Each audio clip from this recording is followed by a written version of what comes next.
Well, all right. Welcome to the afternoon Blitz. Me and Frankie are going to tag team it up once again. And a lot of things are going on in sports. Frankie, I don't know if you saw this, man, but Bleacher Report put out their rankings they ranked the NBA rankings where the teams are ranked right now. I don't know if you caught that, but to me, there's a little bit of controversy in the rankings. Not so much first of all, Frankie, let me do introductions. Let me backtrack. I'm getting ahead of myself.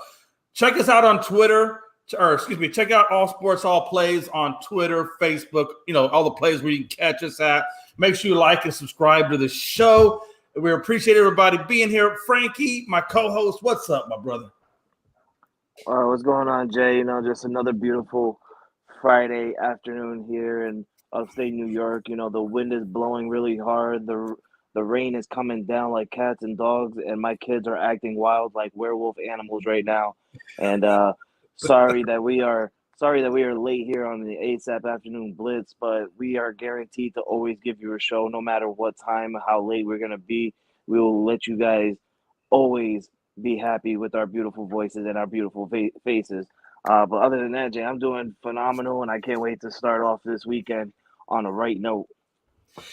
Yeah, no doubt about it, man. Again, real quick, I do want to do a shameless plug. Gonzo Sports Room and Unscripted, all on the All Sports All Plays Network. We're going to be doing a Elimination Chamber Saturday. Correct me if I'm wrong, Frank. I think we go live at 7:30. Yeah, we're gonna go live at 7:30. Get a little warm up going. Watch a little bit of the pre-show before the actual show starts.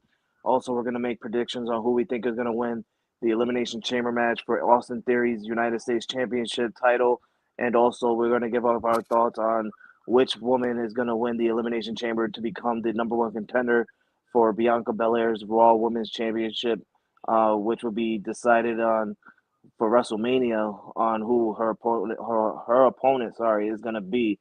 A lot of things that we're gonna get you guys ready for before the 8 o'clock show starts. We're also gonna obviously pick our thoughts on who's gonna win between Roman Reigns and Sami Zayn, but I'm pretty sure we all know who's gonna win that match. But we just like to amp it up a little bit. Sometimes some people like to pick Sami Zayn, and some people like to pick Roman Reigns. But we'll see about that tomorrow. Yeah, absolutely. So like I was saying a minute ago, now the pleasantries are out of the way. I want to kind of look at these rankings a little bit. The number one ranking is pretty obvious. It's Boston Celtics. They are really the most complete team in the NBA right now. And if you don't believe that, just look at the game where it was against Milwaukee Bucks and they took them to overtime. And Mark Smart, Jaylen Brown, Tatum, and Horford were all sitting Tuesday, and Boston still took the full strength of the Milwaukee Bucks to overtime. If that's not an incredible team, I honestly don't know what is. So you got to give it to them at number one. So there's really no issue there, and I don't think Frank is going to deny that either.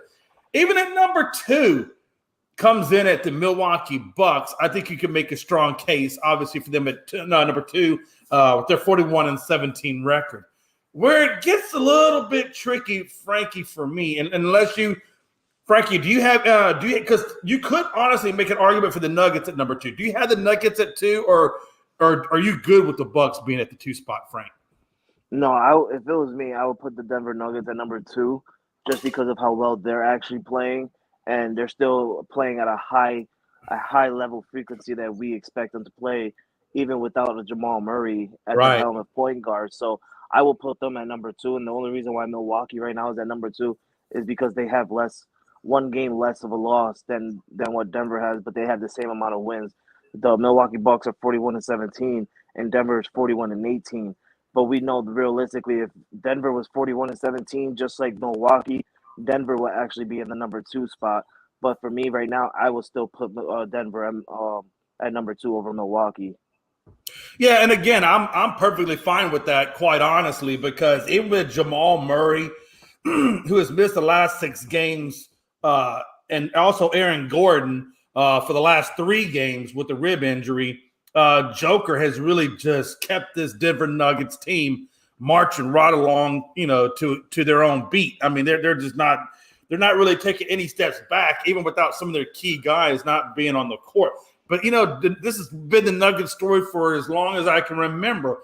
Murray goes out, Michael Porter Jr. goes out. Joker's just – I don't know how anybody can say that Joker's not the continuous MVP when this dude's literally at the top of the West and he's got key players out and they're still got a 91.8% chance of retaining the number one spot all the way until we start the playoffs. So, yeah. Also, Jay, with Joker, the man is averaging a triple-double in all three categories of assists, rebounds, and points. So if that doesn't tell you anything about Joker being an MVP person right now, then I don't know what else we can tell you. But this man obviously is looking to become if I'm not mistaken, Jay, he's already back-to-back MVP finalist. So he can go for a three-peat of MVP. Yeah, like you said, he is back-to-back MVP champs. And you know what, Anthony Price? Yeah, man. Look, I got to be honest with you. I think the MVP race right now comes down to between Joker and Luka. I don't think there's anybody else. I know Tatum. You can make an argument for Tatum, but I don't really think Tatum is there. I think it comes down to Luka and it comes down to Joker because Luka's averaging a triple-double damn near almost as well. So. I don't know, man. I don't know how you pick the MVP between those two guys, other than if you look what Joker has done with the Denver Nuggets minus players, and the fact that Luka's done the same job, but still hasn't got his team up. As a matter of fact, I think they're on a 3-game losing streak. I think they slid down to around number 6 or so in the ranking. So, again, there's too much on Joker's side. For him, honestly, at this point, not to get his third consecutive MVP. Frankie, do you see that any other way? No, I don't see it any other way. I mean, Luka is definitely an MVP person. He's always going to be in the MVP conversation. But just because of how Denver's playing overall, they're not going to look at Luka like that. I mean, if Luka was, or if Dallas, if Dallas were to be a better of a basketball team, kind of like the Denver Nuggets, then we will have a different discussion on Luka being right there next to Joker and being the MVP finalist. But Luka's still going to be in the top 3 when it comes down to the end of the season with the MVP. But I don't think he's just going to get it because of how the Dallas Mavericks are carrying him right now in the situation that they're in. They were up there in the top 5, maybe even the top 4 in the playoff race. But as Jay said, they dropped down to number 6 right now. And it's not looking really good for Luka and the Dallas Mavericks, even adding Kawhi Leonard into that lineup. And I think Anthony Price makes a good point. He says if Joker gets number 3, he's going to get number 4 MVP too. And, again, at the way he's playing, I don't see how he doesn't. And again, one thing you got to know about Luka is we all know it, man. It's if you don't know it, just go look at the box score of every single game that the Dallas Mavericks play, and look at how many times the ball goes through Luka and how many possessions him and Kyrie Irving take. Now, you won't get a good sample size of Kyrie Irving with the Dallas Mavs, but you will get an idea of it. I'm just trying to say is that Luka is so ball dominant that to me it kind of skews his numbers a little bit because if you look at Joker, the ball doesn't have to always go through Joker.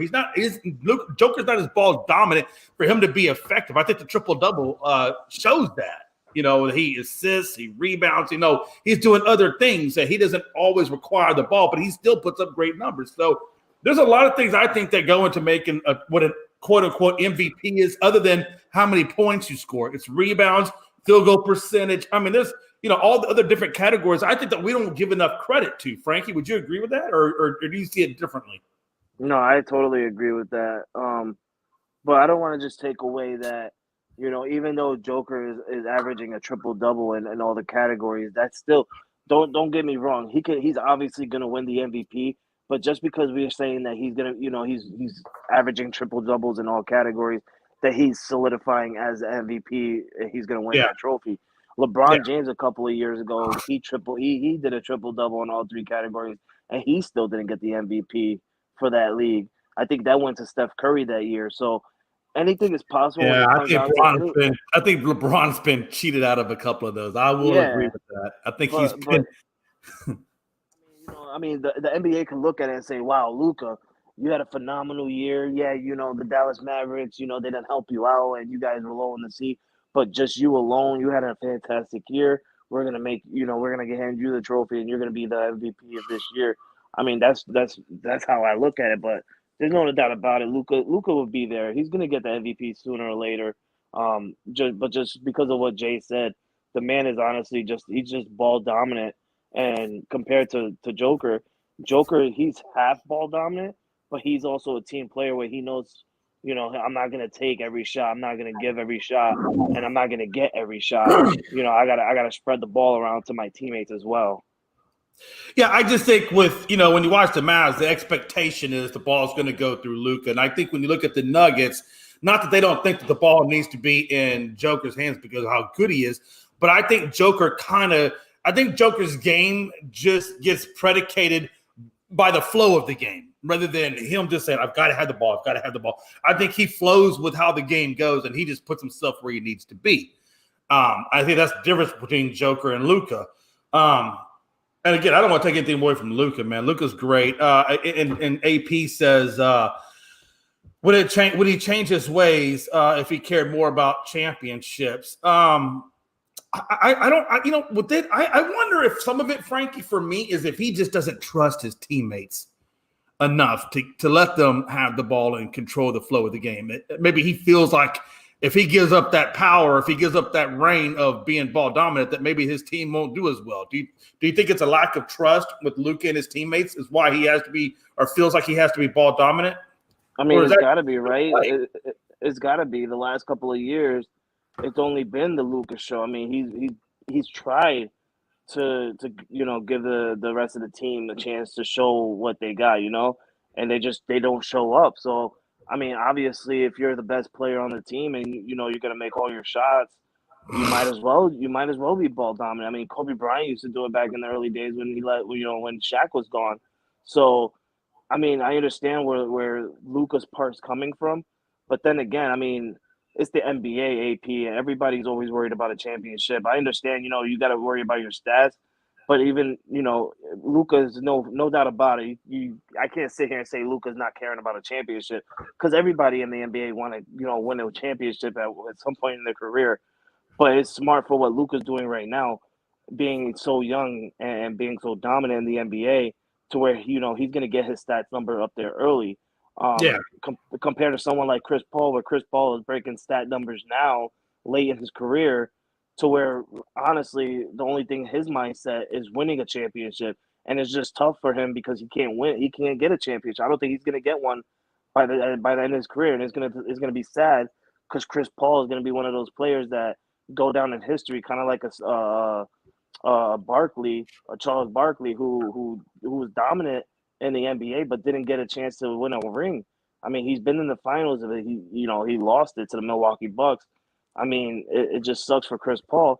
But I look at Luka the same way. I mean, he kind of is going for stats right now because he knows the team that he's dealing with and the team that he has. He knows he's not going to win a championship ring with.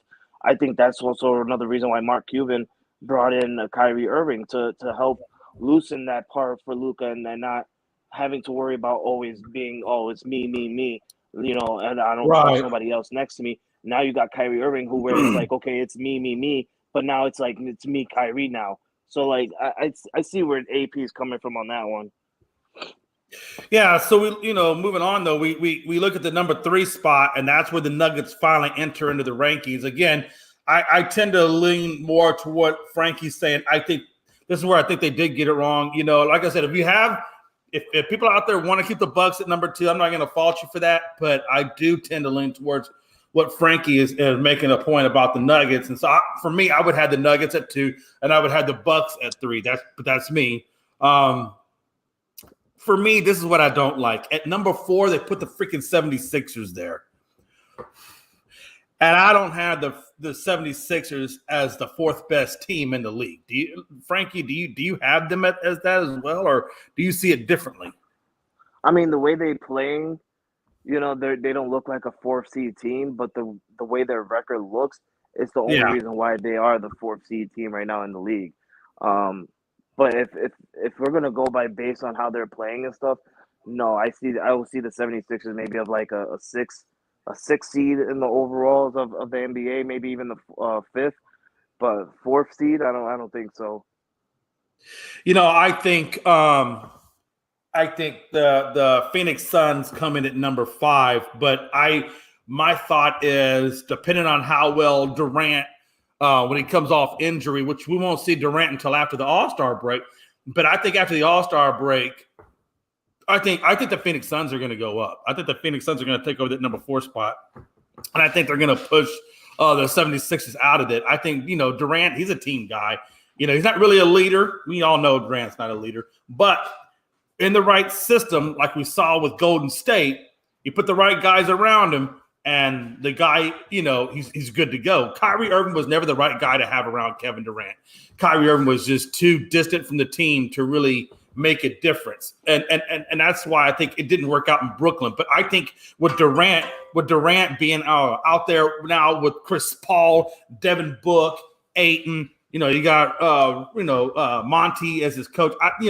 I see Durant really flourishing like he did with Golden State, and that's why I think Phoenix is still a team to look out for, and I think they're a team to be reckoned with if Durant can stay healthy after that All-Star break. You watch. I think Phoenix will push up those rankings. Do you see it that way, Frankie, or do you think it'll stay status kind of where it is right now? Hell no, I don't see it that way. I see it differently, Jay. You know that. It's just. I know you don't like Durant. No. It's not just not me liking Durant. It's just I understand that Phoenix. They're winning some games right now, and even without Kevin Durant, but I just don't see that happening. I mean, you got Chris Paul, you got Devin Booker, you got Kevin Durant, you got DeAndre Ayton. All these people like to have the ball in their hands. We know how much of a ball hog Kevin Durant can be. He's kind of like, if I don't have the ball in my hands, I'm gonna be pissed off. If you want to take this shot and you end up missing, I'm gonna be pissed off at you. I feel like that's the kind of mindset Durant always has when he's on the court, even off the court. But like, I don't see them. I don't know, man. The second half of the season, we only have about 20 plus games left. I don't think they're gonna make a strong push to get high up into that category of being a top 5 overall in the NBA, and then that's just because of how I feel Kevin Durant's gonna turn out to be in this lineup of the Phoenix Suns. Now you saying that it might make him feel like a Golden State Warriors type. I don't think so, because it's different when you have Klay Thompson and Steph Curry. You got those two people that you don't have to worry about them having the ball in their hands, because when they have the ball in their hands, they're going to make their shots 90, 85% of the time. Steph Curry's a different level. He's going to make it 90 to 95% of the time, right? And then you got Draymond Green, who is going to get the rebounds and slam it down about 80 to 85% of the time. So it's like compared to Phoenix, you're not 100% sure that Chris Paul is going to make this 3-point. You're not sure that Devin Booker is going to make this open or this tough shot that needs to go down. I don't see them having that same mindset like what Golden State was, and that's another reason why I feel like Phoenix Suns is not going to be up there in that category. We're going to put a pin right here real quick, because I do want to kind of address a couple of things that obviously some of the comments and things like that. First of all, we'll start with what Anthony Price is bringing up. Now that, Giannis has wrist issues, will he, who's going to be the captain of the East? I don't know. Do you have to give your captain if you can't play? Can you still be on the sideline, help coach or whatever, and do that? Or if that is the case that he has to give it up, I think I go with Tatum as the captain of the East. Frankie? Yeah, I don't think they're going to change the captain, just because last year in the All-Star, Kevin Durant was captain of the East, and he didn't play. He didn't play the All-Star game, and he was still captain. So I think it's going to stick with Giannis and him being the team captain. But like you said, I feel like he's going to. Excuse me. I feel like he's going to sit in the sideline and be a captain of these teams through the sideline part. But if they do give it up to another player, it's no doubt about it. It's got to be Jason Tatum. Yeah, but I do believe what you said initially is probably the most likely scenario, that he would just be on the sideline like Durant did and he'll still be the captain. I don't think that's going to change. Secondly, let me ask you this. Now that Durant has joined the Phoenix Suns, before we move off that real quick, who do you think has more pressure on them with this team to be successful? Durant, Monty Williams, or Chris Paul? Or Devin Book even? Who do you think has the most pressure to be successful? Well, I feel like it's got to be Monty Williams, right? I mean, you're the head coach of this basketball team. Yeah. You made it to the finals with them 2 years ago. You lost it. Made it to the playoffs with them last year. You were a second round exit to the Dallas Mavericks. I mean, now you making a huge splash and getting Kevin Durant. You having literally a superstar lineup team going on in Phoenix right now. Chris Paul, not so much because they know what Chris Paul is going to bring out of, and they know where Chris Paul is. We all know Chris Paul is to the end of his career. Devin Booker, we know what Devin Booker brings. This is Devin Booker's team, no doubt about it. You can have a Kevin Durant, you can have a Chris Paul, you can have a DeAndre Ayton, but at the end of the day, this is Devin Booker's team. He got drafted to this team. He's changed the dynamic of this team ever since them going into the bubble and having that 8-0 stat in the bubble, even though getting eliminated out of the bubble, following into the next year where they had a crazy season the next year, making it to the playoffs, and the year after that they make it to the final. So this is kind of the Devin Booker's team, and I don't see Devin Booker, being in any type of hot seat or anything like that. Kevin Durant, they know Kevin Durant's going to ball out, even though as much as I hate to say it, they know he's going to ball out, and there's no way in hell that they're going to ship out Kevin Durant after just trading away 4 first-round draft picks for him. He's going to be on this organization for a while. There's got to be Monty Williams. I mean, if you mess up and you have a first-round exit, second-round exit into this playoff, just put it like this. If you don't make the Western Conference Finals with this lineup, Monty Williams is going to end up being on the hot seat pretty soon. Oh, absolutely. And that's kind of what I'm thinking, too. There's only so much star power you could throw on a team, and if you're still not, at the one spot with that level of talent, then we got to go a different direction, and bring in a different coach, at that point. So I agree with you. I think all that pressure is on Monty Williams. I think he's got to do something with this team. I mean, barring injury, you can't help injuries. It is what it is. But if this team is relatively healthy and they go into the playoffs at a healthy level, then you got to imagine that there's going to be a lot riding on his shoulders, because they're going to have – the expectation is, we brought you Durant, we brought you CP3, you got Book, you got Ayton. Look, you got everything you need. We need to see results. If I'm the ownership group, if I'm Ishbia who just took over the Suns, that's my expectation. So, and if you know anything about Matt Ishbia, he came in with guns a-blazing. I think he's got high standards, and I think there's going to be an expectation that he met, and I think it's going to fall squarely on Monty Williams' shoulder, just like you said, Frankie. So, having said that, let's look at the number 6 spot, and I believe they have another East team, the Cleveland Cavaliers. They got listed at number 6. But first of all, before we go to the Cleveland Cavaliers, at that 5 spot, if you don't think that the Suns deserve the 5, who would you put, Frankie, at that 5 spot? Well, for me, my top 5 will be Celtics at 1, Nuggets at 2, Milwaukee at 3. I will put, right now, the way I'm looking at it, the number 5 spot will obviously, for me, will go down to either Cleveland or Memphis.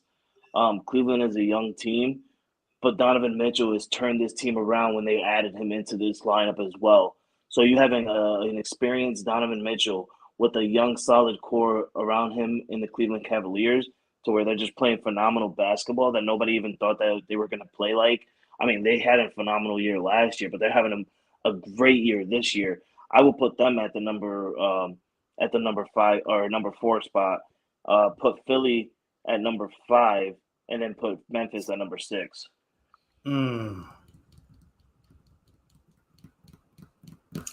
Yeah, I can understand that. And then I think at some level, man, you're going to have to put Phoenix in there. So I think at that point, then, based on what you're saying, then, because Bleacher has Memphis at 7, but I agree with you. I think Memphis should be. I think you had Memphis at 5, correct? Yeah, I got Memphis at 5. Yeah, and that's where I would put Memphis. I put Memphis at 5, like you said, Sixers at 6, and I think at 7. Then that's probably where I would introduce the Phoenix Suns. And I think at 8, I've got the Clippers, and then for me, I got the Sacramento Kings at 9, and then I'm going to go with the Knicks at 10. What variation would you have of that, Frankie? So I got the Cleveland Cavaliers at 4, Memphis at 5, 76ers at 6. I will put the Clippers at 7. Okay. I will put Sacramento at 8, the New York Knicks at 9, and then that's where I will put either – it's tough for me. It will be either the New York Knicks at 10 or maybe even the Phoenix Suns at 10 because of how well they're playing as well without Kevin Durant on the lineup right now, to where when Kevin Durant does come into the lineup, I feel like they're going to be more of a dominant force. So that's how I will have it. You got mad hate for Phoenix. You put them down at 10. Damn. Oh, yeah, I hate it. You got mad hate on them, bro. That's my division rival, Jay. Hey, look, I understand. I'm just saying that's a mad hate. But hey, we're gonna roll with it. Hey, either way, we're gonna roll with that. So, all right, folks, that's Afternoon Blitzes. That's how we see the top 10 versus what Bleacher Report put out for their. They actually did the whole thing. We're just doing 10. So that's how we see our 10 versus their 10. Second thing I want to kind of talk about, Coach Beard, and this is what I did talk about unscripted. Coach Beard. The charges of domestic violence were dropped. He was found innocent. So at this point now, he just lost his job from Texas. Could he file a lawsuit against Texas for wrongful termination?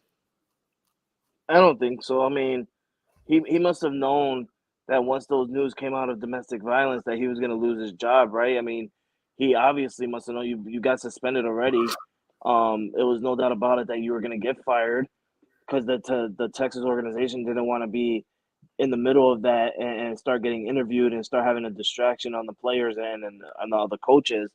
So he must have known that he was going to get fired at some point. I don't think he sets up a lawsuit for wrongful termination, but I do think that he's gonna have a serious conversation with the Texas organization, probably even the NCAA organization and stuff, and the committee and stuff like that. I do think that he will get a job back now that it's been dropped. That he'll probably and hopefully get a job back. But would it be with the Texas Longhorn? I don't think so. I think he's going to end up going somewhere else. Yeah, I don't think he goes back to Texas. I think once they released him like that, I think it would be too hard for him to go back to Texas. I think it'd be too awkward. I think there's going to be issues. For him personally, I wouldn't want to go back to Texas because I think it would be, you know how somebody kicks you out of your spot, and then now you want me to come back? I mean, that's kind of awkward. I don't think Texas is, I think that's just kind of done and out the way. But with your thought is I do think he does get a job elsewhere. I mean, he had Texas ranked at 5 at one point before he was let go, and then they slipped down to around 10. I think now they're back up around 6 or something like that. So he had Texas very, very well positioned. So I don't see him. They were undefeated. I think he's going to find a job somewhere. Yeah, they were undefeated with him being the head coach there. Literally, they look like a real good dominant team. I wouldn't be surprised till this day if he would have never got charged with domestic violence and still be the head coach of the Texas Longhorn. The Texas Longhorn right now will probably and easily be the number 1 seed team in the NCAA. If not, they will be number 2 because you also got the Houston team that is having a phenomenal game. They would have probably been number 1. Either or, Jay, you would have had 2 Texas team in the top 3 of the top 5. Yeah, absolutely. Yeah, I mean, Coach Beard, man, I wish him all the best, and I do look forward to seeing where he lands and what program he actually lands with. So yeah, man, look, when you're found innocent, man, hey, it is what it is, and hey, we're gonna give our support when you're found innocent. So, Coach Beard, I do hope you find that next spot. And I hope you find it quickly. That way you can get back to your life, get back to coaching and doing what you love, man. So thoughts and prayers go out there with you, brother. As we turn our attention over real quick, we're going to go over to football real quick. Alvin Kamara, along with Cincinnati Bengals cornerback Chris Lamons and 2 other men have been indicted by a grand jury for allegedly assaulting a man at the Vegas nightclub back February of 2022. So it is that's what I thought happened. So Kamara now is finally going through the court process now and being indicted. All 4 men were indicted on charges of conspiracy to commit battery and battery resulting in substantial bodily harm. So, wow, Frankie, if you're Kamara, man, like what the hell? Yeah, seriously, this man has been dealing with a lot of things since I think it was last year. Since last year of the All-Star or the Pro Bowl, I apologize, to where he had an innocent with a female, if I'm not mistaken. I'm trying to remember it correctly, but this man has always been on the hot seat the last couple of seasons with having illegal law issues, and I won't be surprised sooner or later the Saints are going to move on from him. I definitely do expect that this would be his last contract with the Saints. I don't think he signs a new contract when his contract comes up. The Saints are going to move on for him. I wouldn't even be surprised, Jay, if he ended up on the commissioner exempt list just because of all the legal charges that he's dealing with outside the NFL. You know, this man has been dealing with a lot of things, and I don't know what's going on with him. I don't know what's going on in his head. I don't want to hear no CTE, anything. Because this man is, I understand he's a running back, and running backs get hit the most from running the ball. Probably two out of the 3 downs that you get. I know you get 4 total, but we all punt the ball in the fourth down unless you're like 4th and inches or anything like that. But 2 out of the 3 downs, the man is running the ball, and you're getting hit. Yeah, but don't blame it on CTE. This is just Alvin Kamara being Alvin Kamara outside the NFL. And he's just, I don't know what's going on with this dude. He needs to get his life together. Bro, it's pretty rough, man. Listen, okay, so apparently a civil lawsuit was filed against Kamara by Darrell Green Jr., which is the man that sustained the damage. The man who alleges he was attacked. The lawsuit alleges that Kamara and 3 other men beat Green and stomped on him when he was on the floor unconscious outside the nightclub on the morning of February 5th, the night before the Pro Bowl. And it says Green's lawsuit asked for a jury trial and compensatory and punitive damages of no less than $10 million, $5 million in actual damages for pecuniary losses, whatever that means, pain and suffering, disfigurement, mental anguish, and past, present, and future medical expenses, and $5 million in exemplary damages. So, hey, I don't know. Again, a lot of people know that just because you become famous and because you're an athlete doesn't exempt you from, I guess, making bad judgment and bad decisions. And Kamara, I don't know what this man did to you, said to you, whatever the case was, that you felt like you needed to go out there and stomp the man beyond the state of unconsciousness. But you got to reevaluate your life, brother. And Lamons, the other guy, you need to reevaluate your life too. I don't understand, and I'll never understand how you get to a point where you're beating a man unconscious and then continue to beat him after he's unconscious. Like, what the hell? Frankie, if you ask me, Kamara is nothing more than a thug who is highly paid and highly athletic. But he's a thug at the end of the day. Oh, yeah, no doubt about it. No doubt about it. Got to do better, man. Got to do better. But, hey, for the Saints, I think you're right. I think the Saints, I think they cut wind to him. They let him go. And I do think that even if he's found or he's not put in prison and he just faced the punitive fines, I don't think his career is going to be able to be resumed in the National Football League. I think this is the end for him. I'm not going to say it can't happen. I mean, it could, but at the end of the day, I don't think it's going to. Do you think he finds if he is able to return back to? And I don't think the NFL with the conduct policy, I don't think they let him back in either. I don't know. What do you think?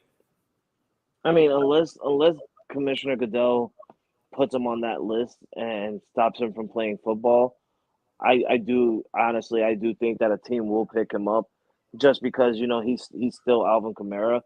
But if a team picks him up, just know and realize that you're going to deal with some problems with him outside the NFL. No matter where you're at, no matter what state you're in, he's gonna bring you problems outside the NFL. It clearly shows what he's been doing in the New Orleans Saints uniform, that he can play great football on the field, but he gives you really so much problems outside the field to where you don't even know if the man is gonna be able to play because he's got core issues going on, he's got legal issues going on. So I mean, a team will take the chance on him, but I'm pretty sure a team that takes a chance on him is gonna tell him, "Hey, we're gonna sign you, we're gonna bring you in here, but we can't have this shit.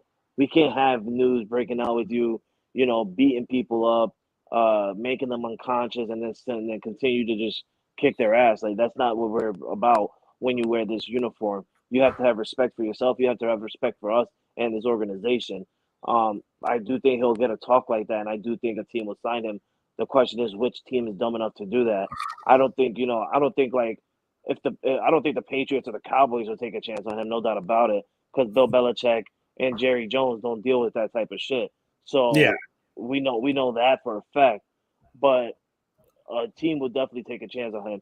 Don't be surprised to where if the Saints end up moving on from him, don't be surprised that Sean Payton ends up taking him and bringing him to Denver. I would not be surprised on that because I'll be real with you, Jay. I think he only had one innocent, if not no innocence, outside the NFL when he was under Sean Payton as a head coach. All this happened with him seriously since last year. He's been on the legal issues a lot, and that's when Sean Payton wasn't the head coach of the Saints anymore.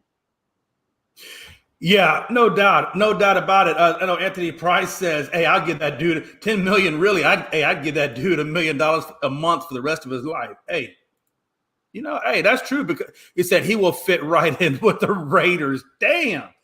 When it comes to I mean, they could have killed this man. They say he talks about disfigurement and all this stuff. Yeah. Yeah, hey, look, they did that. I wouldn't have no issues with that. Real quick, we're going to turn ourselves to a positive direction. Real quick, Derek Carr has now visited or is visiting with the New York Jets, with the possibility maybe of signing. Downing, his offensive coordinator from the Raiders, is now with the Jets, and that would give him a familiarity to bring him in. That would be probably what he would like to see, I would imagine. It says that if you look at it, the Jets typically have tried to address their needs to draft. Clearly, that has not worked. If you look at it, it started out with Mark Sanchez in 2009. Then they went to Darnold in 2018. Then they went to Wilson in 2021, but never really achieved that starting quarterback at that position. And now they're willing to turn their sights over to free agency because Woody Johnson, the owner of the Jets, feels like quarterback is the missing piece to this Jets team. And I got to be honest with you, man. I like the Carr acquisition, or if they do acquire Carr, I think that would be that missing piece there. I think Carr could do some things with this team, especially when Breece Hall comes back. If he comes back truly healthy, that could be a really nice little spot for him to land. Frankie? And that's all he needed to say. It gives me a big yawn when I hear a big name like Derek Carr go to the Jets because it's not going to make a difference, Jay. It's not going to make a difference. If anything, Derek Carr, I understand, they feel like they're going to be more competitive with Derek Carr, and they probably will be. No doubt about it. They probably will be. But the Jets will always get outcoached by Bill Belichick. The Jets will always get beat by Josh Allen and the Buffalo Bills. The Jets will get beat by Tua Tagovailoa and the Miami Dolphins. That's just how I feel. I mean, if Tua's gonna play this year, let's just cross our fingers and hope that this man, he plays because we know how much of a concussion protocol this guy could be. But if he's on the field against the Jets, there's no doubt about it that Tua's gonna dominate over the Jets. I mean, you got Tyreek Hill and Jalen Waddle, right? And the reason why I say that against the Patriots that he's going to get out coached is because it showed out this year. It literally showed out this year, and I understand, excuse me, I understand that the Jets are dealing with quarterback issues, but Jay, before Zach Wilson came and played the Patriots when he was with the Jets, he was 5-0 with the Jets as a starting quarterback. 5-0. Okay, so Yeah. that Zach Wilson's not that bad. He's really not that bad. But when he came and played against the Patriots, that's where his downfall ended up coming. And I feel like, when you go up against Bill Belichick, and don't I'm not trying to be biased on my team or nothing like that, because I'll be real with you, we were ass last year. I don't know how in the hell we ended up with 7 or 8 wins last season, because we were god awful on the offensive part of the ball. So for them to lose to the Patriots not once but twice last year, and going in last place, just that goes to show that the Jets got out coached by the Patriots and not outplayed. So you could have Derek Carr, but at the end of the day, I feel like the Jets will always get out coached by Bill Belichick, because the Jets still have not yet to beat Bill Belichick since Bill Belichick took the helm over of the New England Patriots. I mean, no, the Jets have beaten them. The Jets have beaten them, but it's more of a winning record side for the Patriots and Bill Belichick, because of being out coached all those years. But with the Bills Yeah. and the Miami Dolphins, they're definitely going to get outplayed by the Bills and the Miami Dolphins. No doubt about it. You're not going to beat Stephon Diggs and Josh Allen. You're not going to beat Tua Tagovailoa and Tyreek Hill. So, and you're not going to beat the mindset of Bill Belichick now having Bill O'Brien run the offense, and already a defense that's so stacked in the Patriots that they're so good. I just don't see it happening. I mean, congratulations to Derek Carr. You're gonna get your money. You're gonna want to go to where you want to go. But really, to the Jets, I mean, do you really have the mindset that you're gonna go to the Jets and do something with them and win a championship with them? I personally, I think and I can speak for you too, Jay. If we were football players, that would be the last place we want to go. I understand we want to make money and we want to play for a certain amount of years, but I will tell my agent, no doubt about it, I do not want to play for this organization. Yeah, number one, your division is pretty damn tough. I still think it's the Bills division right now. I don't think anybody's gotten better than the Bills in this division. I would put Miami at number 2, just based on talent and things of that nature. And then I think it's a tie right now between the Jets until I see what they can do with when Bill O'Brien gets there. I do expect them to take that natural step and be better than they did last year. That's for damn sure. So yeah, and again, if the Jets do wind up bringing in Carr and they do make them their quarterback, I think between the Jets and the Patriots, it's going to be tied to see who does better than the other. Again, you don't know how they're going to perform with Carr. You don't know until you see it on the field. You have seen Bill O'Brien in the past with the Patriots, but that's when they had Tom Brady. Now you got Mac Jones. I'm not saying it can't be done with Mac Jones, because correct me if I'm wrong, Frankie. I believe Bill O'Brien was with the Crimson Tide when Matt was there. Mac Jones was there, correct? Yeah, right before Mac Jones got drafted. Right. So these guys already have they already know each other. So it's not like some strange guy is coming in and Mac Jones he already knows, Bill O'Brien. So that's going to be a natural fit, which is another reason I will tell you, I thought Bill Belichick was crazy last year doing what he did. I thought that was just the most dumbfounded thing I've ever seen in my life. But I think this year he really corrected that mistake. And I really believe he brought in the right guy to put alongside Mac Jones, because they know each other. I think they're going to elevate each other. And I think that was a natural fit. So good for, him rectifying that. You know why Bill Belichick did that is because he got a visit and a call from Robert Kraft and said, "We're not going down this road again. You go out there." No lie. He literally told Bill Belichick, "You go out there and you find an offensive coordinator, someone who's good enough to run an offense, not some defensive minded coach to come in and coach our offense. No, you go out there and you get an offensive guy who knows how to run an offensive great strategy." And that's what Bill Belichick did. He brought in somebody that he knows the Patriots organization well. He knows the Patriot way. So bringing in Bill O'Brien helps so much, especially with Bill O'Brien being a former Alabama coach. Not saying head coach, but he was a former coach for Alabama, and knowing Mac Jones a little bit before Mac Jones got drafted to the Patriots, that fits really well. And then now that you got the offensive coaching pieces that you needed to get, Now this is where you can sit down with Bill O'Brien and say, okay, what do you think is a good weapon for Mac Jones? Because I haven't seen any news as of late of former Patriots coming back. Nelson Aguilar, he's attending free agent this year. His contract is up. He had a 2-year contract with us. That's done. I don't see him coming back because he was just an absolute bust for the New England Patriots. Jacoby Myers, I really would like to see him get a contract extension because he was our number one wide receiver for the last 2 years. And Jacoby Myers is not even a number one wide receiver. If anything, he's a number two.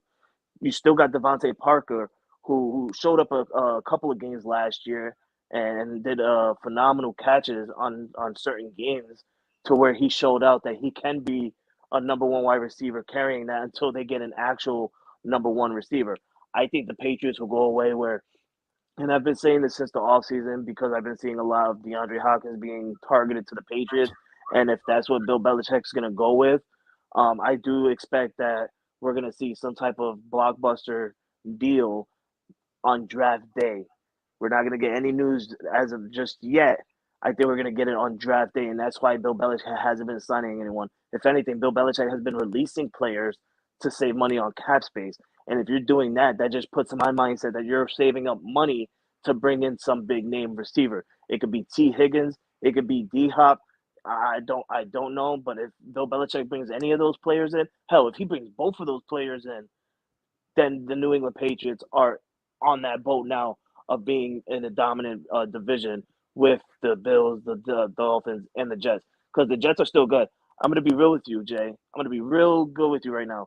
I actually would rather see Derek Carr throw to Garrett Wilson rather than Mike White or Zach Wilson throw to Garrett Wilson, because Garrett Wilson's he had a phenomenal rookie season as a wide receiver.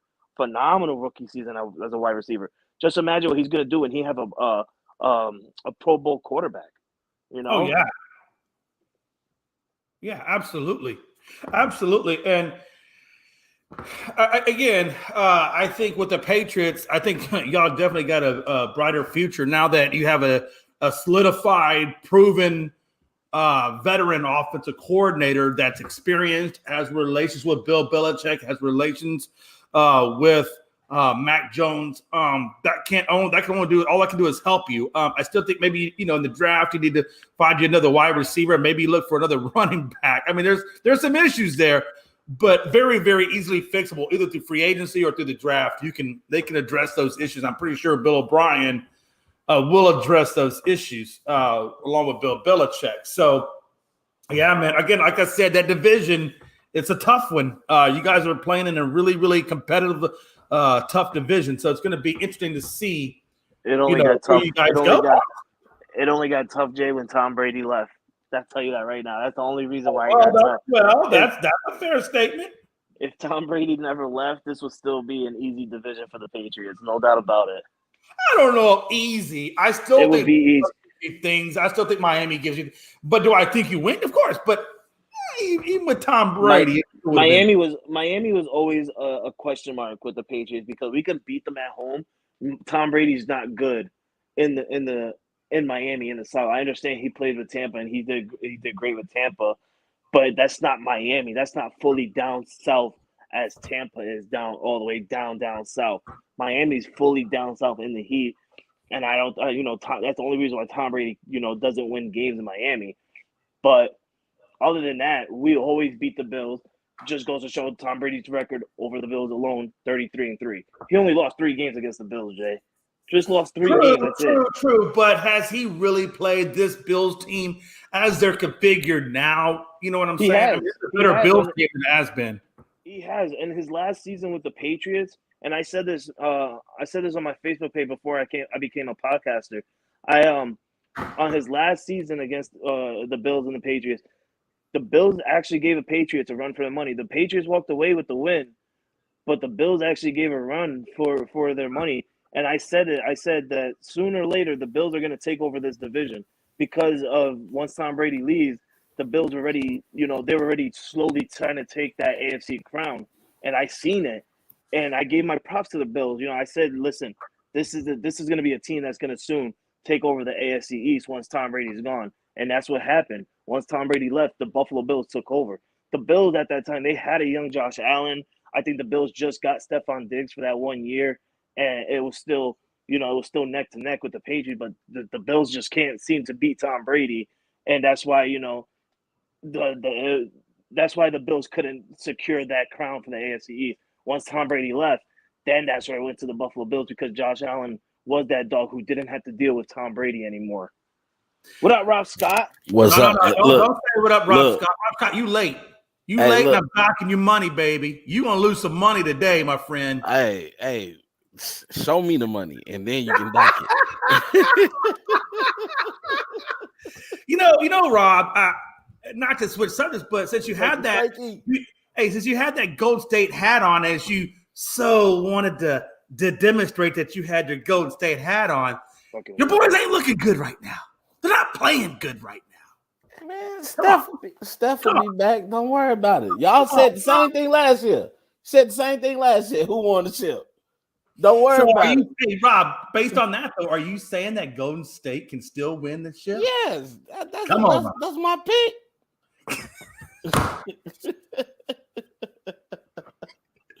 Hey, I don't know where the hot take. Hey, I don't know where the Frankie. Do we have a hot take? And I need to hear that in a hot take mode, man. Hold on a minute now. Damn it, I don't know if we got any hot take stuff over here. I know we got it over there. Man, hey, you're lucky. Hold on. I heard what Frankie said about the Buffalo Bills can't beat Tom Brady. Now they can't beat Mahomes or Chase either. Or Burrow either. hey. But in Lou, they did have some injuries on Buffalo. Come on. They didn't have no injuries last year. They couldn't beat Mahomes. They had no injuries last year. But that's I get it, man. Hey, look, we don't know how good Mahomes is. No. I don't want nobody giving Mahomes his credit now. Don't give him his credit now. Trust me. Hey, I told you. I stick by it though. Hey, I'll stick by it. Even though the Chiefs did get the dub, they got the dub and they got the ring. Man, fuck that shit. I still say to this day, fuck Patrick Mahomes. Hurts outplayed your boy. Hurts outplayed that man. I'm just saying. You know what, Jay? I can't go against that statement. Hurts had a hell of a game, bro. But hey, when you say leaving it on the field, he left it on the field. He left it all on the field. But I have to say though, Mahomes showed up when it counted. He showed up when it counted. Oh! Hey, listen, Mike. We're not burning anything today, okay? This is a burn-free zone. We do not burn here today. Man, you heard what? Hey, Frankie, tell him what Seth Rollins say. Burn it down. It's a burn-free zone. Hey, man. Man, coming from a less fortunate neighborhood in Chicago, all I want to say is if you want to burn down some houses, you gotta fight for your right to fight. Come on, Scott. I mean, I don't think that was a pretty good Travis Kelce. I'm not gonna lie, that was a pretty good Travis Kelce. Can we all admit that Travis Kelce has been the GOAT of this celebration? Oh hell yeah, the GOAT of tight ends. Come on, bro. Hey, let me. Can we all agree? Tyreek Hill is there. You remove Travis Kelce from that Chiefs, and we're not talking about the Chiefs. No. I mean, seriously, come on. You're not. I think you are. That man was so pivotal on that team. I don't think so. I think that what Travis Kelce can do as a receiving tight end, because I'm sorry, Mikey, I still have to say that title of GOAT still belongs to Gronk. Kelce got a little bit more to prove. And the only reason I say that is because Gronk played both sides of that tight end position. He was one of the greatest blockers we've ever seen. But you know who's in this? And he was just Frankenstein. Right now, right? Huh? You know who's in here right now, right? Oh, Frankie? Yeah, you think I'm just going to say Gronk is the GOAT when Frankie's here? I'm going to be realistic. I'm going to be real with you. I'll be real with you. Of Brady to Gronk, just like the Mahomes to Kelce, or hell, the Manning to Marvin Harrison, those types of connections are just incredible, man. They're incredible. I'll be real with you. Even though I am here, Gronk is one of the GOATs, but he's not the GOAT. To me, the GOAT of tight ends has got to be Tony Gonzalez. No.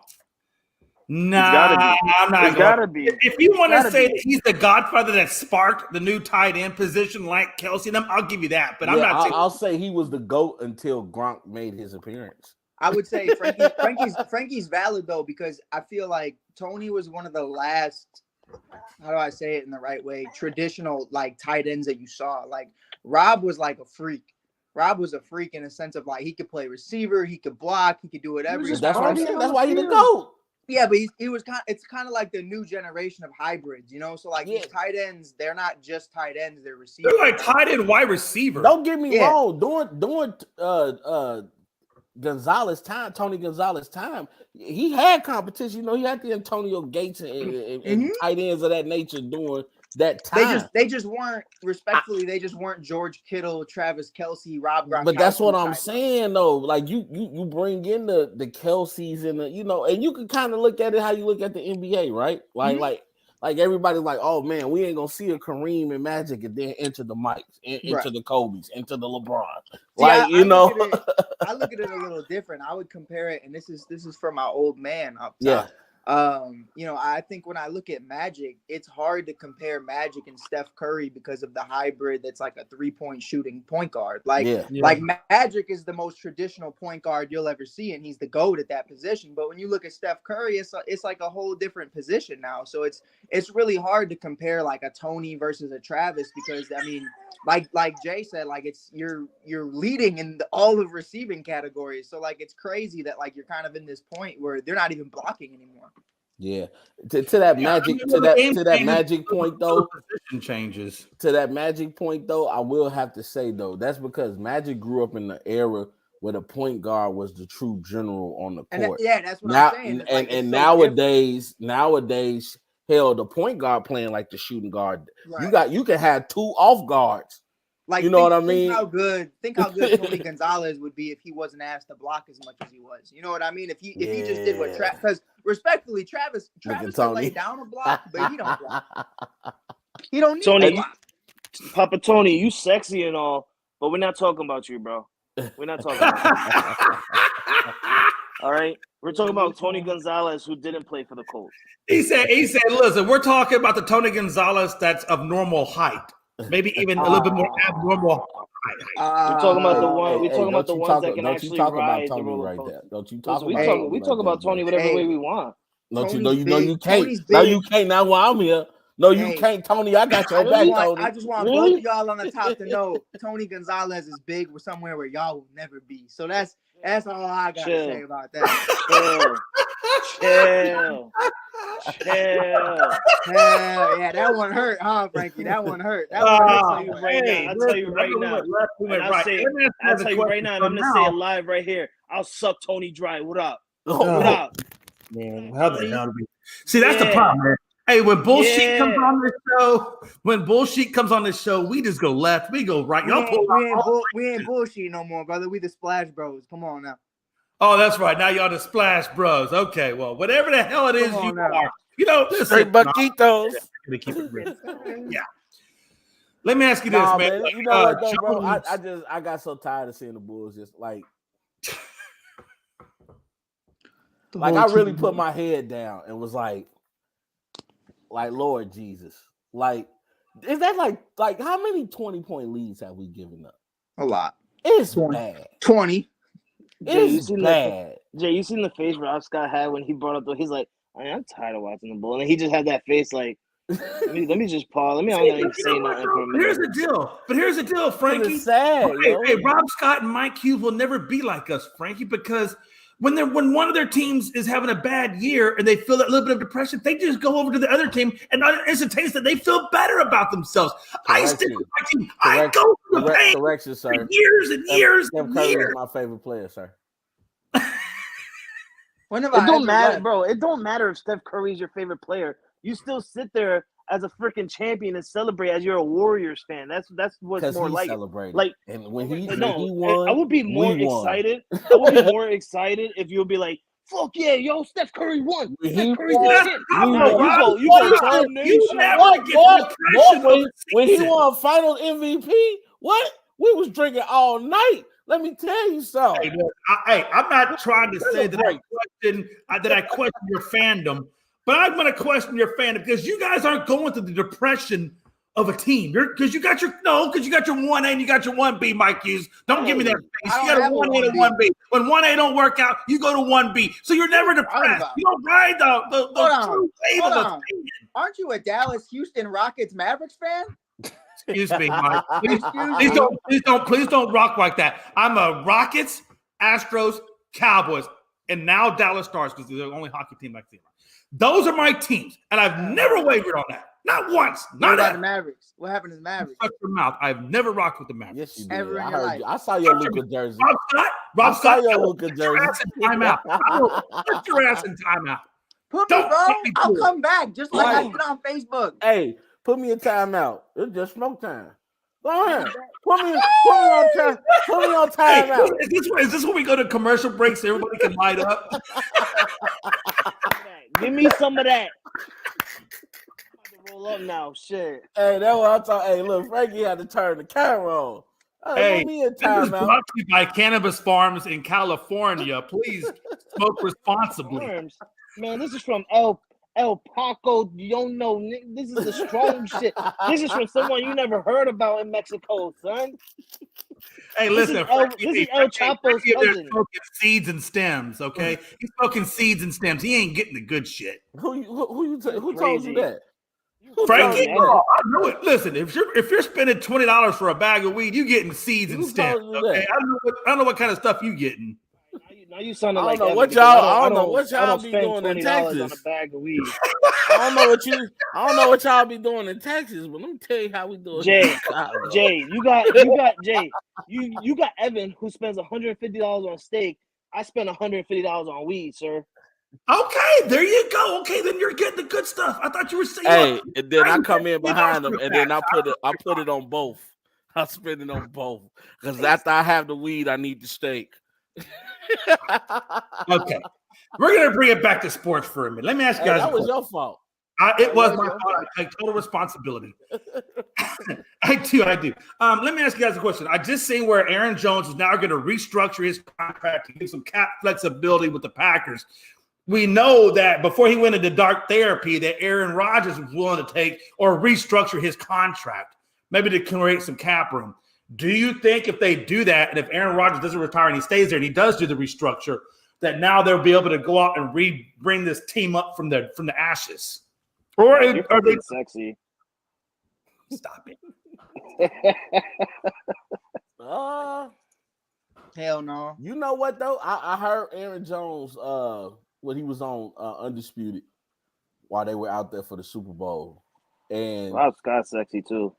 I appreciate you, Frankie. You're not chocolate, a bad look. Not a bad look at yourself, thunder, guy. baby. Chocolate stick thunder over there. But nah, all jokes aside though, Aaron Jones he's already I guess okay with the thought of going to Jordan Love. Like, yeah. I think everybody's kind of fed up with Aaron Rodgers, and they don't really care where he goes at this point. It's like, dude, if you want to stay. If you want to go. But at the end of the day, I got to worry about what the Packer organization is going to do moving forward. And I think that's what Aaron Jones is. That's where his head is at. I don't think he really cares about Aaron Rodgers anymore. I bet you Jordan Love could beat the 49ers in the playoffs. Oh! Aaron Jones has some great things to say about Jordan Love. He has some great things to say about Jordan Love. We talked. I don't believe in Jordan Love, me personally. And we talked about this a couple of episodes, Rob, because Dustin was on here and he was saying how the Packers should give Jordan Love 1 year of playing, and if he doesn't play good, you could move on from him. I don't think so. I think if you give Jordan Love the helm of being a Packers quarterback, you got to give it a couple of years because it was Aaron Rodgers' fault to why the Packers are the way they are right now. Moving on from so many wide receivers like Devontae Adams and everything like that, he went and took the liberty of signing a 5-year deal, taking so much money away from the Packers and cap space and stuff to where they could have built a better team a little bit around them, getting more weapons and stuff like that, and looking for the future in Jordan Love. And just, I would say, the hell with you, Aaron Rodgers. You've been a freaking crybaby for the last couple of years since we've drafted Jordan Love. Mm-hmm. We're not gonna deal with this shit no more. We're not gonna give you the money you need. We're gonna ride the helms with Jordan Love, see what he's got. we're gonna save this money and give him what he needs to fit around him. Because Yeah, you I gotta feel like give him if at they least would have 2 done that, years. Yeah, if they would have done that, they would still have Devontae Adams till this day. yeah, they would have. They would have. Especially now, Devontae goes to the Raiders, and now Derek Carr is not there anymore. Like, come on, you go from Devontae Adams and bring back Randall Cobb? Are you kidding me? Are you kidding me? Hey, he got his guy though. That's all he cared about. That's insane, bro. That's mediocre to me.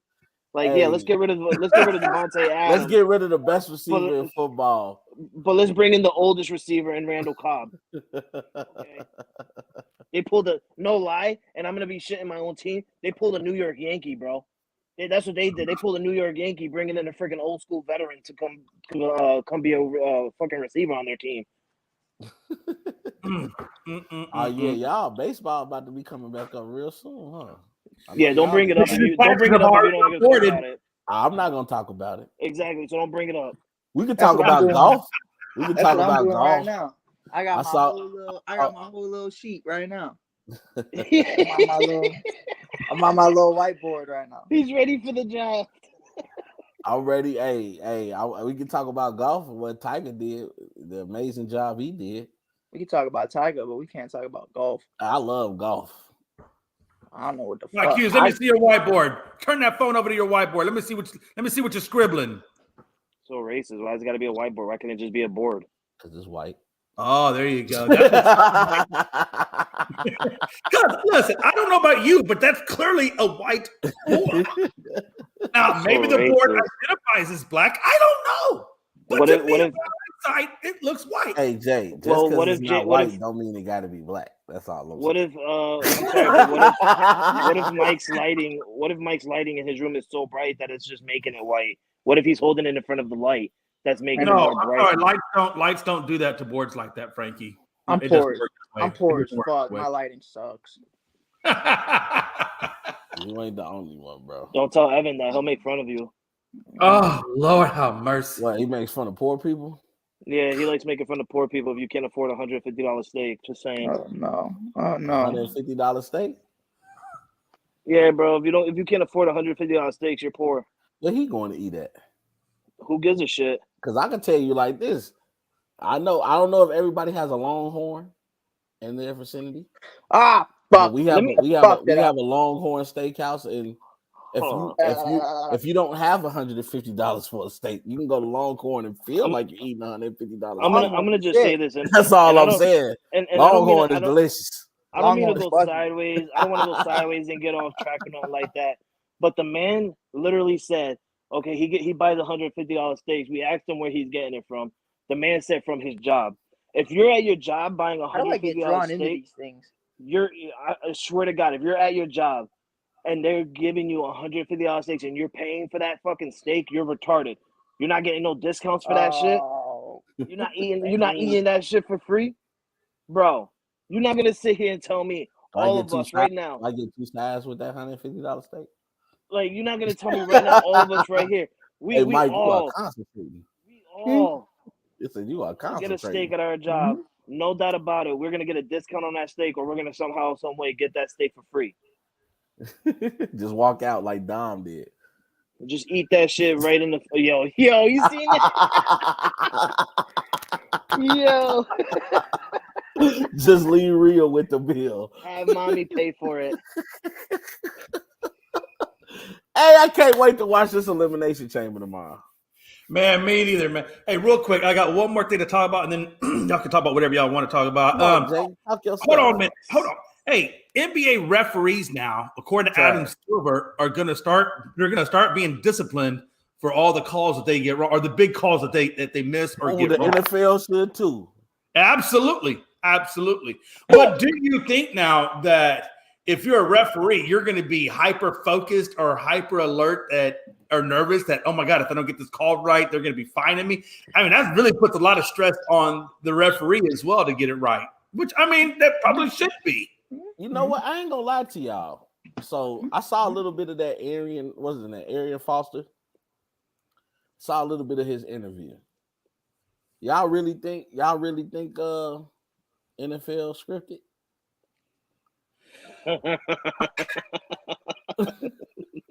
Hey, Hey, I'm just saying. I'm just saying too. Hey, It got you kind of thinking, yo. I don't know. That just me. it just well, I mean, think about it. When a game is going a certain kind of way in the first half, and then it dramatically changes in the second half, like dramatically changes.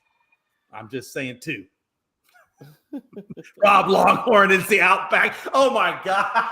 No, because we, you know what? We have an Outback here too. Outback is not Longhorn. Those are two different locations. I don't know where you from, but in Chicago, we have an Outback Steakhouse and we have a Longhorn Steakhouse. And Longhorn, trust me, is completely different from Outback. Yeah, here in New York, we have an Outback Steakhouse and we have another steakhouse called Delmonico's. Though Delmonico's is more expensive than the Outback, and that's where the good steak is at. Well, I'll tell you what. Hey, this little Longhorn that threw it by me, I don't know who they got back there in the kitchen, but I promise you, man, them steaks are on point. Yeah, Longhorn is delicious.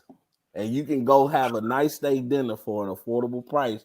Now, when I want to be fancy, you know, I take the lady to the Michael Jordan Steakhouse, or we go to Chicago Cut. Fuck we out go of here. Prime I take a lady to Taco Bell. Hey, we got the Del Frisco's. We got all that out here now. You know, this is Chicago. Let's not forget.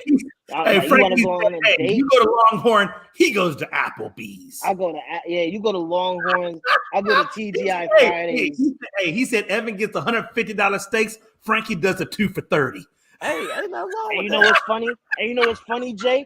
I'm going home with a lady while he's going home with his hand. Boom! Hey, I agree. Hey, listen. Hey, I'll tell you right now. I'll go to Applebee's and Chili's because they both got that 2 for $27. Hey, I tell you out here, right? So we got a hibachi spot called Hamada's. And then, of course, we got Benihana's. Benihana's, to me, is overrated. It is. I'd rather go to Hamada's, and I'm going to have a lot of food, and it's going to be cooked better. Yeah. I'm just saying. It is. It is. Benihana's is overrated. I went there. I said, "This it? This and they're more than happy to charge the hell out of you too. The hell out of you. They give you a spoonful." I said, "Damn! All this money we paid, that's all I get."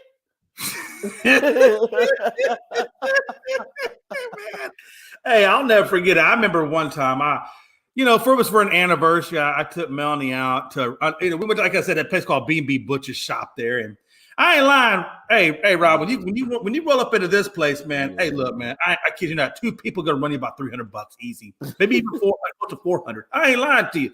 Look, these steaks are freaking crazy. And I remember I opened up the menu. Rob, I shit you not. I did just like this. Oh. Watch this. Yeah, we're gonna be ordering off the appetizer menu, please. Now I did take the lady to STK for our anniversary one time. That was, STK is a little pricey, but it's delicious. It's delicious. I don't mind if I get what I pay for. We like to do nice shit. You know what I'm saying? Excuse my language. Oh, absolutely. No. It's I'm gonna tell you right now. With your woman, at least once a month, you should go to a really, nice spot. It's okay to go once a month. If you budget it out, you could do one, and then you kind of sprinkle in some Longhorns, whatever in there, or you're cooking it all. Say, I'm lucky, man. Melanie's a chef, so I really don't have. Yeah, I'm a lucky man too. My wife cooks. Listen, hey, Tony, I've been there a couple times. Weber Grill is delicious. Yes, it is. Yes, it is. Yes, it is. I went to the one in Lombard. Yes, sir. Fogo de Chao. Fogo de Chao. Yeah, they are overrated. Like that. They are overrated. Fogo de Chao is overrated. No, it's like a spot.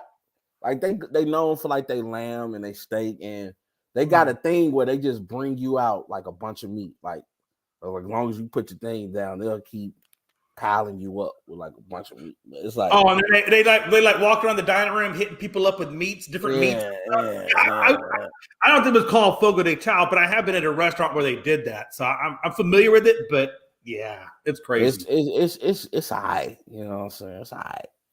Weber. It ain't the best. Like the best steak I've ever tasted in my life was at Morimoto's when I was out there in Philly. That was the best steak I've ever tasted in my life. I remember I'll tell you, man. Hey. You know, I did not know this. Melanie was telling me there is a spot on I think it's a chicken and a turkey.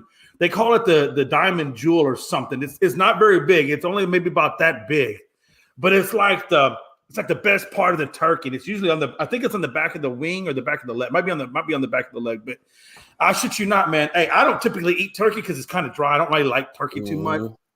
But you gotta have some jerk turkey, my boy. Oh man, maybe turkey scallop. Yeah, you gotta have some jerk turkey. Hey, you ain't had turkey until you jerked it. You know, I went to Jamaica, come on there, boy, with jerk everything. Oh hell yeah! But Melanie goes, hey, but she gave me this one spot. She said, Jay, this is the best part of the turkey. I swear to God, I know you don't like turkey, but you'll like it. Bro, and I ate it, man, and I ain't a lot. It was pretty damn good, but. It's only this big, so you can imagine that ain't gonna fill me up. So the rest of the turkey sucks ass. They get your ass a turkey toe. Oh, man, listen. You don't want a turkey toe. Oh shit. I got issues, man. Hey, listen, that's because you've been hanging around us too long. I don't think you were like this when we first met you. You were kind of mellowed out. I was worse. I didn't want to offend nobody. No, you ain't gonna offend nobody here. I promise you that. Oh, well, you could, I guess, offend somebody, but it would be a lot. Oh nah, I'm a good guy, man. You know, he said, "Take me to Golden Corral." I ain't got no issue with Golden Corral. Good buffet any day. Yeah, I ain't got no issue about Golden Corral. I eat that. I like mass quantity. Look, yes, sir, Tony. Yes, sir. Deep fried turkey is delicious too. Look, we done turned this. I don't know, man. You're gonna call this Melanie could make it deep fried. I guess I'll have to give it a try. I don't think I've ever had deep fried turkey. I'm willing to give it a try. Fried turkey or jerk turkey. You want to talk about how it's dry? You're not gonna get that with that. So you're saying with the fried turkey, it's got a lot more juice in it. Yes. You got to think about putting it in the grease. Well, that's true. That's a good point. Rob, I don't do a lot of cooking, brother. Don't act like I know some shit, okay? I don't know that shit. Listen, my idea of fine dining, truthfully, is going down to freaking Walmart and telling the wife, yo, get some corn dogs. Don't get the yellow box. That's the pork and chicken and shit. You make sure you get the blue box. That's the beef. I want the beef. You want the beef. Hey, Jay, I'm telling you, bro. That's why I'm telling you, people come to the Midwest to eat. Yeah. We cook here. Kansas City's got some good food out there. I've eaten in Kansas City before. They got good barbecue. I gotta be honest with you. I'm a brisket guy. I'm not a pulled pork, and I like my sweet barbecue sauces. I think Kansas City, correct me if I'm wrong, they're more like the mustardy based barbecue sauce, and I don't know. I can eat it. Don't get me. I can eat it and I can appreciate it. But I'm still Texas. You from Texas? Y'all got good barbecue. Bro, that's just what I grew up on. I think you grew up on it. I mean, damn. He said nobody cares about the turkey for Thanksgiving. It's all about that. You're true, man. Hey, give me a brown sugar honey glazed ham, and I swear I'll eat the hell out of that. Hey, I'll tell you right now, it's not about the turkey and it's not about the ham. It's about the weed. That's facts. That's the first thing on my plate. Hold on, I'll be right back. Once I come back, everything is gone. Exactly.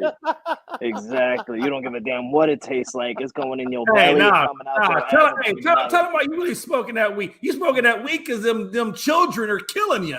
That is true too. Frankie said, I gotta have something to mellow me out. Hey, I ain't get a chance to talk to you. I'm like the Snoop Dogg of ASAP. What y'all think about this Kyrie Luka thing? That's what I call it right now. It's a thing. I don't know what to make of it yet. I mean, it's got potential if he can stay on the court, but I've always seen one game where they played on the court together. I think they played 3 games already. The other 2 games, either Kyrie sat out or Lucas sat out. So honestly, I haven't seen a large enough sample size to know what I think about it, other than the fact that when they were both on the court, all the possessions went through them, and very little of it went through the rest of the team. Oh so yeah, I don't think nobody else gonna ever touch the ball now with Dallas. nah, they really. Yeah, I think you every sit there at player the corner had like this. 2 or 3 possessions, and You guys that sit there in the was really corner like this. I'm open. Give it to me. Give me the damn ball. He said that. No, Jordan me personally, I merchandise. don't. Hey, we turned this into a food show. Hey, I'm telling y'all what kind of Chicago, boy. I'm telling you, you're gonna be like, damn, y'all got good food here. But Houston really has taken a lot of northern. I've noticed over the years, there's been a lot of northern style restaurants because a lot of people from the north are coming down, and we're starting to see a lot more of that. Y'all got Chicago, a New Harold's York. chicken? Because Yeah, we're what- tired of the goddamn cold. Y'all got a Harold's chicken?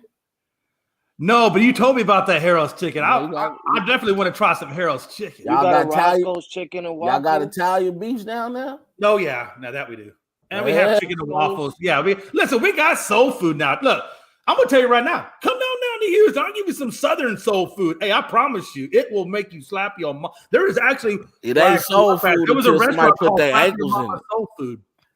I want some Caribbean food. Like You gotta put your ankles in it I now. want some Hispanic. I want some Hispanic spot food. Not no Mexican, Jay, where I'm getting tacos and burritos. No, I want some Hispanic food where I'm getting patillos. I'm getting peining. I'm getting rice with gandules, all that shit. You know what I want? here I you want go. Puerto Hey, you Rican, gotta come here, I want Frankie. Puerto Rican Mexican infused meal. And what I mean by that You is gotta come here, Frankie. Puerto You gotta, Rican- if you want Puerto all Rican- that. the problem is Puerto Ricans, Dominicans, and all that stuff. Y'all don't make tortillas. I like tortillas with my food. Can you put some tortillas with that shit? We're good to go.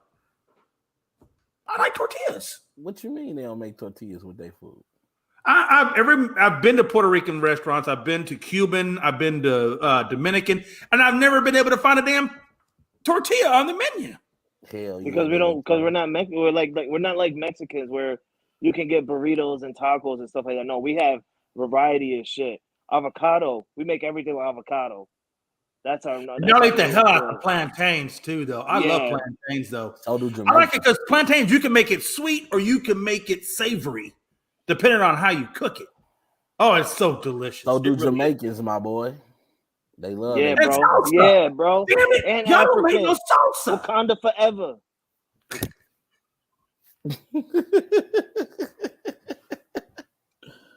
Hell yeah, they in trouble.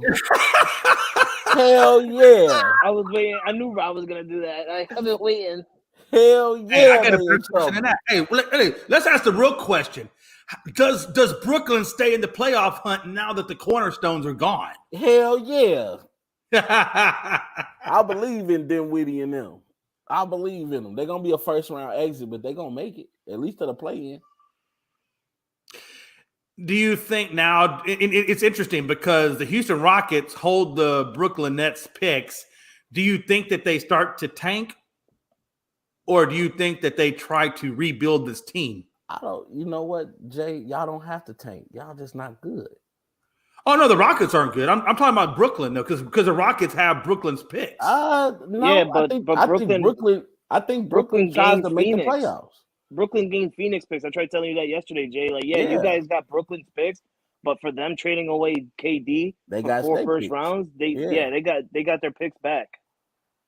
Well, they got those picks. They didn't It's get not- the I don't Rockets still have those I other think, picks. I think Brooklyn is going to really try to make the playoffs. I really do. I don't think they're going to tank. They got guys on the team that don't know how to tank. Like, these guys are fighters, and these are guys that everybody, they like the outcast. How many teams Right. has Dinwiddie played on?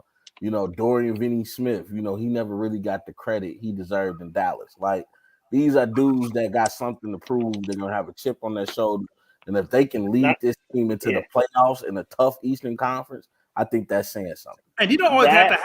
And I also got to win a ship either. You can get there just by chemistry and playing together and playing hard as a team. You can make it a team effort. I mean, I think you'll have to have the top players. And I want to add in on something like that. Like, yeah, I believe Brooklyn can make the playoffs, and what Rob said is absolutely accurate.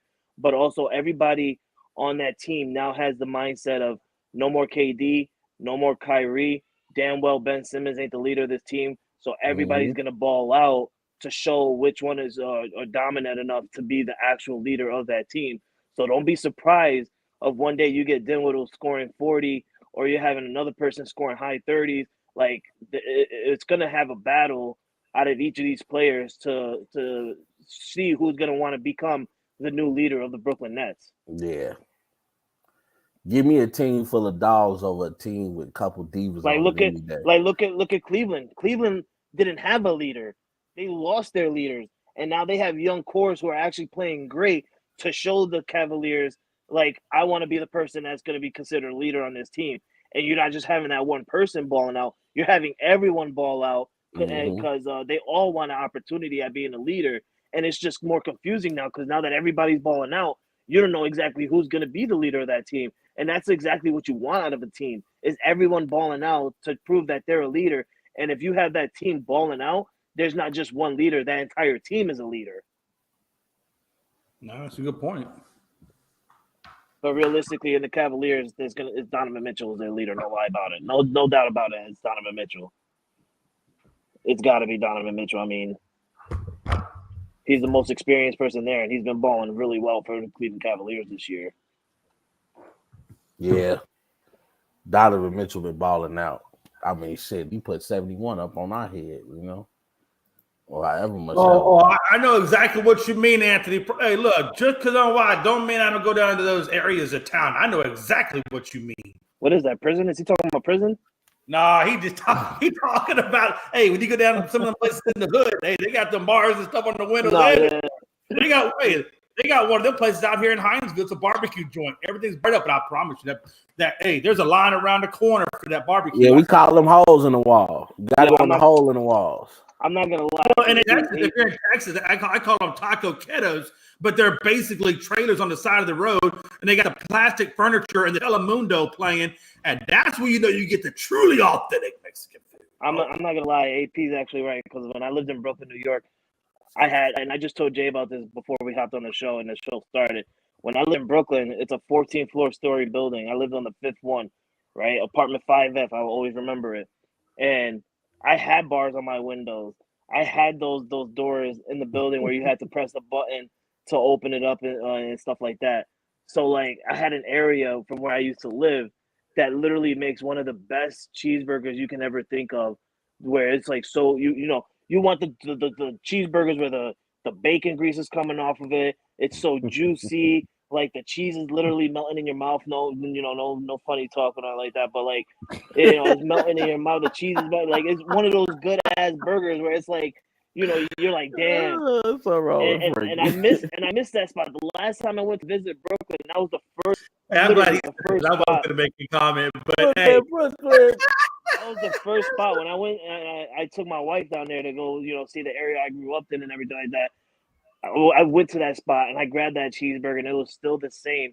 And I was really shocked and surprised that these guys are still open, because it's been a long time since I lived in Brooklyn. I haven't lived in Brooklyn since 2006. Hey, good spots don't close. Yeah. That's why I was like really shocked that they were still open, because there's times where those good spots end up closing just because they made so much money that they don't need to be doing what they do anymore. So I was that first thing I did was order that burger. Oh, my mouth was watering, boy. I was like, I bet it was watering. Hey, AP, wow. He talking about, so you sure that was cheese? It was cheese. Oh God. I mean, there was some mayonnaise on there, so when I took a bite, my lips were a little white, you know.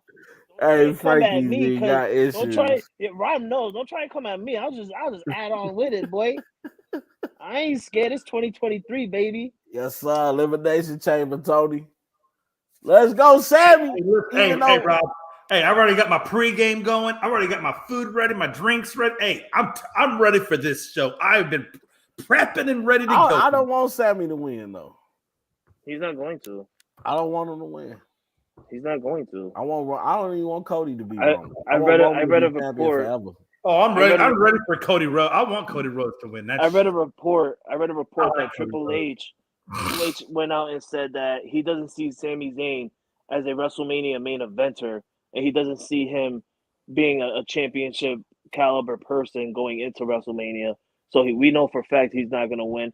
Plus, it's already building up too much momentum for Cody Rhodes to go up against Roman Reigns at WrestleMania. They've been building that up for a while now, since they got the news that The Rock wasn't returning. And also, he also said, because they asked him, well, if Sami Zayn loses, will you go a route of having a triple threat match at WrestleMania, adding Sami Zayn into there? And he said no, they're not going that route of adding a triple threat match. If anything, for WrestleMania, it's going to be Sami Zayn teaming up with Kevin Owens, and I've been saying it for a while, that they're going to go up against the Usos for the tag team championships. And then you're going to have Roman Reigns versus Cody Rhodes. No, yeah. This is what I said. And I know I might be wrong, and it's okay.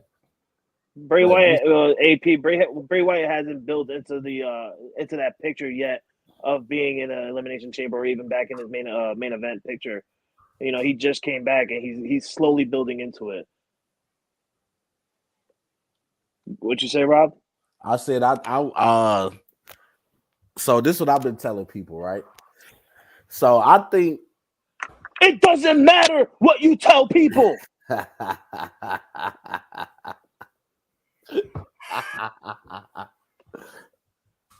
You know you're wrong, and you shut your mouth. You Chicago jabroni. That's what. Hey. Don't make me drop the people's elbow. Made me come in here with some Nation of Domination. But I said I think Jay is gonna rejoin the bloodline, but he gonna feel bad, and then he gonna turn on Roman. And I think at WrestleMania, Jay gonna take one title and Cody gonna take the other title. They're not gonna do that. They're not gonna do that. It's not a bad idea, though. They're not gonna do that. Man, Oos. They are slowly trying to separate the titles because they do want both shows to have a main title. So they're doing that. If it was gonna be if it was gonna be Roman Reigns versus The Rock, they would have created a new main title. I read about it. They would have created a whole new main title, which I really am praying for because I'm tired of the Universal and the WWE. Something's got to change. I mean, keep the WWE title. Obviously, that's been the main title since day one. Yeah. But you got to change the Universal title, bro. It's kind of getting old now. You got to get a new main title in there. But if they're gonna separate the titles, I don't think they're just gonna do it just yet. And I don't think they're gonna have Jey Uso in it. Just because there's just so much riding with Jey Uso right now. I like what they're doing, but the way I'm looking at it is. It says something about Jey Uso coming out on tomorrow night and probably costing Sami Zayn the match, but it was wrongfully doing so. He was trying to cost Roman Reigns the match. Yeah. I don't think that's gonna happen because the Usos aren't allowed in Canada. If you guys don't know, they're not allowed in Canada, which is why. Oh, that's why he told them to stay home. Yeah. I was about to say, which is why last week Paul Heyman came out with the segment saying, you guys got to stay home and watch that because you see stuff on TV that you don't see on live. And the only reason he did that is because the Usos are not allowed to go to Canada state or whatever like that because of their history with the DUI. Oh, I didn't know that. Learn something new every day. That's why Rob, if you go back in your histories for a little bit, like for 2-3 years or whatever, every time they're in Canada, Montreal, Toronto, anything like that, they'd never had the Usos in it. That's why in one episode, I remember a SmackDown, this was when Sami Zayn was part of the bloodline. They were in Montreal, and Jey Uso surprised Sami Zayn out of nowhere. And Sami was like, what the hell are you doing here? Because they're not supposed to be in Canada. I think they pre-recorded that segment in USA, but just threw it in there, I didn't know that. Oh, congratulations, Tony. I saw that. I can't wait to watch that. You're gonna have a legendary. What are you gonna do? What are you gonna do, Tony? You gonna get on your knees and kiss his ass? Yeah. Let him put you in the ankle lock. His old ass can't do it. Stop it. Tony's so small. Kurt Angle's gonna have to get his knees just to put him in the ankle lock. Leave Tony alone. If Kurt Angle put Tony, if Kurt Angle put Tony Kurt Angle's back, and then he yells out, "Master!" Blaster! Tony would be like that guy that's in the ankle lock but swinging from the top of his body while Kurt Angle's got him in the ankle lock. He's like, swinging so he can't even tap out. Man, hey, Tony be like a little koala bear on that tree. I tell you right now. Yeah, I gotta run. I'll catch y'all a little bit. Yeah. We're gonna get out of here with our final thoughts. Rob, you got any final thoughts? Oh man, it's All-Star weekend. I'm mad I was supposed to be there, but some stuff happened with my job. But I'm gonna still enjoy it this weekend and watch it from home. Damn, so you bought a ticket for nothing? I didn't buy a ticket. Oh, good. I was supposed to be there working, but some stuff happened. But anyway, I'm gonna still enjoy it from the crib. And shout out to the Chiefs on winning the Super Bowl. Are you kidding me, bro? You're like almost a week late. I don't care. I haven't been on the show where I can get my whose fault is that? That's not our fault. I had to work. Oh well. Next time, make a live feed on your Facebook or something like that. It's all right. Rob's 2 cents is about to come back with a vengeance. Insane. You hear this? Hold on. You hear this, Jay? Weren't you supposed to be at like the NBA All-Star game or whatever? That's why I just said that. I'm a little slow on the uptake. I just said I was supposed to be there, but some stuff happened at my job, and I didn't end up going. That sucks. It did, because I was very excited about being. Oh, I would be excited too. Damn. I really wouldn't. It's gonna be a shitty All-Star. Yeah, now it is. It is. It is gonna be a shitty All-Star. You can see LeBron. Thank you, Frankie. Thank you for helping me see the bright side of that. Exactly. It is gonna be a shitty All-Star game, though. Jay, you got any final thoughts? No, man. Hey, the only final thought I had was, like you said earlier, man. Make sure you catch us tomorrow night, 7:30, Gonzo Sports Unscripted, man, on the Elimination Chamber, man. It's going to be a good time on All Sports, All Plays Network. It's going to be a great time for everybody, man. And hey, if you want to catch anything Unscripted puts out or any breaking news, check us on Twitter. Frankie does a good job over there at Unscripted Guys, all one word. That's it. Yeah. Hold on. And I also got to say, to our brother Gonzo, get well soon, brother. Get well soon. Oh, he'll be here tomorrow, hopefully. Get back to work, Gonzo. You only get 48 hours. That's it. Gonzo will hopefully come back tomorrow for the Elimination Chamber pay-per-view with his with his dad. You an asshole. Let me stop. He'll be back here tomorrow with his dad, Tony, to watch the Elimination Chamber with us. I'm probably gonna be at my boy's house, but I'll still be here with you guys on the watch along. Be here. Hopefully we have a big panel tomorrow. We know Logan won't be with us because he has his girl moving in. Good job, good. He's doing well. Good. We're glad to hear. We're glad to hear that he's doing well, and I can't wait for him to get healthy. Your sex life is over with. So I could, yeah. I tried telling him that. I was like, yo, the first month is gonna be like freaking. Yeah, no, the first month is gonna be amazing. Yeah, it's gonna be like it's gonna be like 1 year later. Seriously, but hey, we're proud of our boy Logan finally growing up. He won't be with us tomorrow. Hopefully, we're gonna try and get Pride on here. We're gonna have a good show for you guys. So don't forget 7:30, like Jay said. I hope you see this. Connecticut sucks. Other than that, it's your boy Frankie C, your boy Paul Jamal, aka Jay McLovin, aka Houston J, with Rob Scott from Rob 2 Cents, and Mike Hughes who was here earlier. These are your boys from ASAP Afternoon Blitz. Like I said, catch us tomorrow. Like Jay said, Elimination Chamber live at 7:30 p.m. Eastern Time, where the show will go on at 8 p.m. Just have a good weekend, everybody. We gone. Hey yo. Before we go, fuck Dub Nation.